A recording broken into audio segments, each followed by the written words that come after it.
दर्शन शास्त्र की ज्ञान मीमांसा शाखा को 3 भागों में बांटा जा सकता है। ज्ञान की प्राप्ति के स्रोत वाला भाग, ज्ञेय के स्वरूप वाला भाग एवं ज्ञान के सत्यता एवं असत्यता वाला भाग। यहाँ पर हमारे विचार का केंद्र बिंदु यह प्रश्न है कि किन अवस्थाओं में ज्ञान को सत्य या असत्य कहा जा सकता है। सत्य या असत्य होना प्रतिज्ञप्ति का गुण है और ज्ञान हमारे प्रतिज्ञप्तियों के रूप में ही प्राप्त होता है, परंतु ज्ञान की सत्यता एवं असत्यता के संबंध में व्यवहारिकतावादी सिद्धांत इससे भिन्न है। ज्ञान के संबंध में सत्यता संबंधी यह सिद्धांत स्नातकोत्तर कक्षाओं के सत्र द्वितीय भाग के लिए है। अब हम इस सिद्धांत के मुख्य बिंदुओं पर ध्यान आकृष्ट करेंगे। व्यवहारिकतावादी सिद्धांत के अनुसार प्रतिज्ञप्ति या संप्रत्यय को तभी सार्थक या सत्य माना जा सकता है जब उससे व्यवहारिक जीवन में कोई परिवर्तन आता हो। यदि व्यवहारिक परिणाम या फल भावात्मक है तो ज्ञान सत्य है। इसके विपरीत स्थिति में ज्ञान हमारा असत्य हो जाता है। उदाहरण स्वरूप, अगर यह कहा जाए कि ठंड के मौसम में भीगने से सर्दी जुकाम हो जाता है और वस्तुतः ऐसा देखने को मिलता भी है, तो इस तरह के ज्ञान के निर्वचन को सत्य की श्रेणी में रखा जाएगा। व्यवहारिकतावादी सिद्धांत के प्रतिपादकों में सर्वप्रथम चार्ल्स सैंडर्स पियर्स का नाम आता है। उनका विचार है कि चिंतन प्रक्रिया अथवा अन्वेषण का आरंभ संदेह या अनिश्चितता की स्थिति से होता है। संदेह की स्थिति कष्टकर होती है जिससे मनुष्य भागना चाहता है। इस संदेह की स्थिति से बचने के लिए हम वैज्ञानिक ढंग से कुछ विश्वास स्थापित करने का प्रयास करते हैं, परंतु इस प्रकार के सभी विश्वास सत्य नहीं होते हैं। केवल उन्हीं विश्वासों को सत्य माना जाएगा जो वस्तुतः वास्तविक होंगे या कम से कम हमें संदेह से मुक्त करेंगे। जैसे यह सामान्य विश्वास है कि चीनी पानी में घुलनशील है, लेकिन अगर किसी कारणवश प्रयोग करने पर ऐसा पाया जाता है कि चीनी पानी में नहीं घुल रही है, तो यह ज्ञान असत्य माना जाएगा। पियर्स का कहना है कि वही ज्ञान सत्य होगा जो वस्तुनिष्ठ एवं सार्वभौम होगा, यानी सार्वभौमिकता एवं वस्तुनिष्ठता ही ज्ञान की सत्यता की कसौटी होनी चाहिए। साथ ही ऐसे सार्वजनिक और वस्तुनिष्ठ ज्ञान से हमारे व्यवहार में सफलता का आना भी जरूरी है, अर्थात वही विश्वास सफल होगा जिसे सभी विचारक, सभी अन्वेषक, सभी चिंतक स्वीकार करते हैं। परंतु सत्यता की ऐसी कसौटी को प्राप्त करना कठिन है, क्योंकि वर्तमान में सभी लोग अगर स्वीकार कर लें भी तो भविष्य में स्वीकार करने की कोई निश्चित गारंटी नहीं दी जा सकती। इन्हीं कठिनाइयों को ध्यान में रखकर विलियम जेम्स ने सत्यता को उपयोगिता से जोड़ा। William James Charles Sanders Peirce के सिद्धांत में परिमार्जन करते हुए इसमें उपयोगिता का तत्व जोड़ते हैं। विलियम जेम्स के अनुसार भी व्यवहार में जो सफलता दे या उपयोगी हो वही सत्य है। जेम्स का मानना है कि ज्ञान का उद्देश्य मानव को वातावरण में एडजस्ट करने, अभियोजित करने में मदद करना है, क्योंकि बिना एडजस्टमेंट के जीवन में सफलता असंभव है। इसलिए संप्रत्यय, विश्वास, सिद्धांत आदि का व्यवहारिक जीवन से घनिष्ठ संबंध है। अतः वही ज्ञान सत्य है जिसकी उपादेयता व्यवहारिक जीवन में होती है। जो व्यवहारिक जीवन में उपयोगी है वही शुभ है, उचित है और सत्य भी है। इस तरह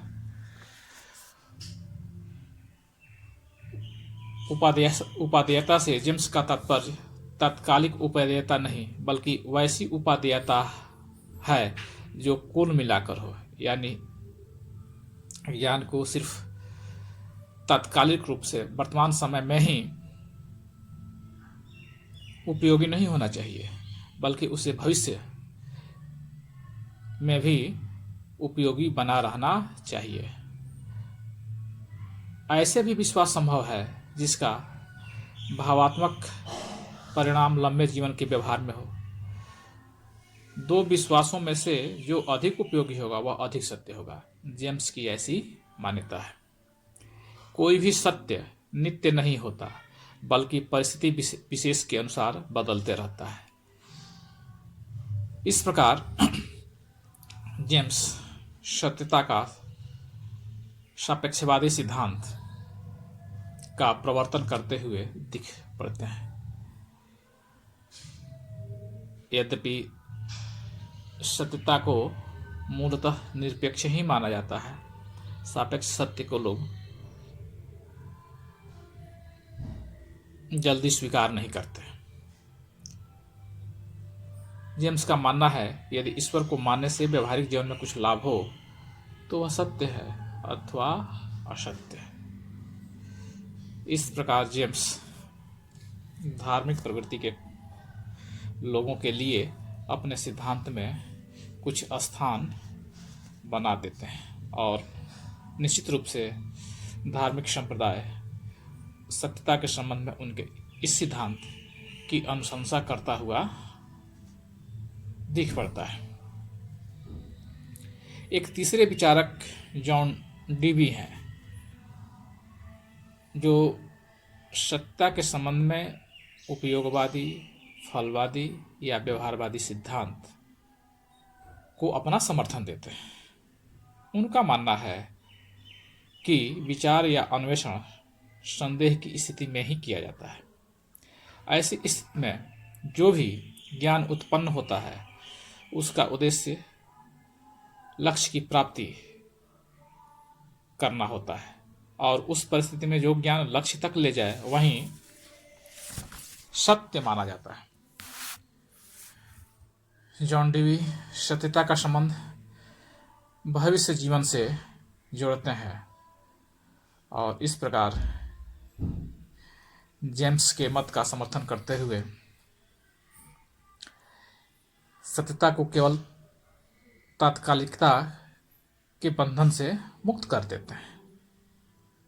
सत्य वह नहीं है जो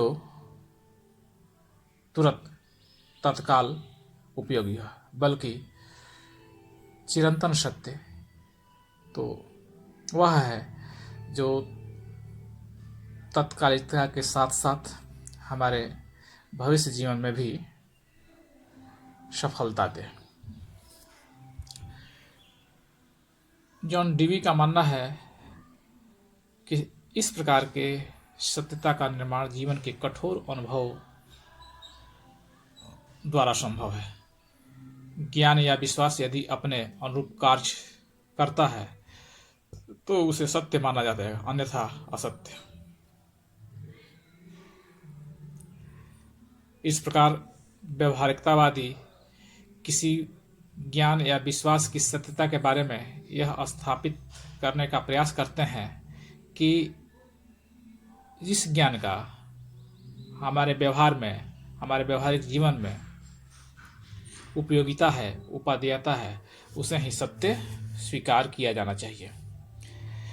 किंतु व्यवहारिकतावादियों का यह सिद्धांत त्रुटिपूर्ण जान पड़ता है। जेम्स का मानना है कि यदि कोई विश्वास वातावरण में सामंजस्य स्थापित करने में अथवा जीवन में सफलता दे तभी वह सत्य होता है। इस तरह का विचार असंगत और अविवेकपूर्ण जान पड़ता है। मान ले अगर हम यह विश्वास करते हैं कि आज मंगलवार है, लेकिन वस्तुतः वह बुधवार हो। मंगलवार जानकर हम अवध असम ट्रेन पकड़ने के लिए स्टेशन जाएं और संयोग से गाड़ी 24 घंटा विलंब से आई हो, तो निश्चित रूप से हमें गाड़ी तो मिल जाएगी, हमें अपने व्यवहार में सफलता तो मिल जाएगी। लेकिन क्या गाड़ी मिलने से, व्यवहार में सफलता मिलने से बुधवार मंगलवार बन जाएगा? जहां तक सत्यता को काल सापेक्ष बतलाने का तात्पर्य है, तो यह भी एक असंगत सिद्धांत जान पड़ता है, क्योंकि सत्यता एवं असत्यता के बीच व्याघातक संबंध है। जो सत्य है वह असत्य नहीं हो सकता और जो असत्य है वह सत्य नहीं हो सकता। परंतु विलियम जेम्स तो सत्ता के साथ सापेक्षता जोड़ देते हैं और इस प्रकार उनका सिद्धांत विरोधपूर्ण बन जाता है। काल सापेक्ष होने का तात्पर्य है कि जो एक समय सत्य है वहीं अन्य समय में असत्य हो जाएगा और इस प्रकार सत्यता के साथ निश्चितता नहीं आ पाती। इस कारण इस सिद्धांत को सैद्धांतिक दृष्टिकोण से संतोषजनक नहीं कहा जा सकता। लेकिन आज का युग व्यवहारिक युग है, व्यावसायिक युग है, जहां सिर्फ सफलता को ही सत्यता की कसौटी माना गया है और इस दृष्टिकोण से व्यावहारिकतावादियों का सिद्धांत तो कुछ कहा ही जाता है। वस्तुतः इस प्रकार के सिद्धांत का समर्थन करने के पीछे उनकी जो जियोग्राफिकल पोजीशन है, ये तीनों विचारक मूलतः अमेरिकन हैं और अमेरिका में सत्यता को उपयोगिता के साथ जोड़ दिया गया है और इसी पृष्ठभूमि में ये तीनों विचारक इस तरह के विचार को आगे बढ़ाते हैं। यह सत्य है कि ज्ञान की सत्यता के संबंध में 3 प्रकार के सिद्धांत पाश्चात्य जगत में स्वीकृत किए गए हैं। पहले 2 की चर्चा हम अपने पहले वाले लेक्चर में कर आए हैं। वे सिद्धांत हैं संवादिता सिद्धांत और संगतता सिद्धांत। तीसरा सिद्धांत व्यावहारिकतावादियों का है। तीनों सिद्धांतों की समीक्षा में हम देखते हैं कि कुछ न कुछ त्रुटि है। समय के साथ सिद्धांतों में उन्नयन होता है, उनमें परिमार्जन होता है, उनका परिष्कार होता है। यही बात उपयोगितावादी सिद्धांत के साथ भी लागू होती है। संभव है कि इस सिद्धांत में कुछ आवश्यक परिमार्जन के बाद इसे स्वीकार कर लिया जाए। Thank you.